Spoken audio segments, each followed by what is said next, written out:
വന്യജീവി ആക്രമണങ്ങൾക്കെതിരെ Thiruvananthapuram forest head ഓഫീസിന് മുന്നിൽ മെയ് 30, 31 തീയതികളിലായി നടത്തുന്ന രാപ്പകൽ ഉപരോധ സമരത്തിന്റെ ഭാഗമായി കേരള കർഷക സംഘം നടത്തുന്ന കർഷക മുന്നേറ്റ ജാഥയ്ക്ക് കൊടകരയിൽ സ്വീകരണം നൽകി.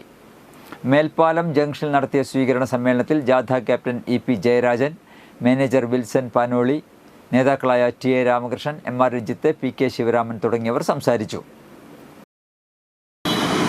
കേരളം അഭിമുഖീകരിച്ച ഏറ്റവും പ്രധാനപ്പെട്ട വിഷയം കൃഷിഭൂമി ജന്മിമാരുടെയും നാടുവാടികളുടെയും ഭൂപ്രഭുക്കന്മാരുടെയും കൈവശമാണ്.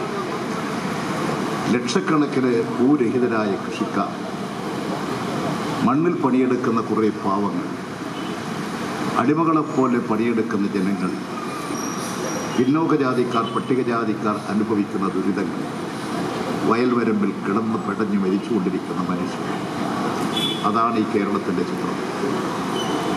ആ കേരളത്തെ ഒരു പുതിയ കേരളമായി ഉയർത്തിക്കൊണ്ടുവരാൻ നിയമനിർമ്മാണത്തിന് തുടക്കം കുറിച്ചത് സഖാവ് EMS അധികാരത്തിൽ വന്നതിന് ശേഷം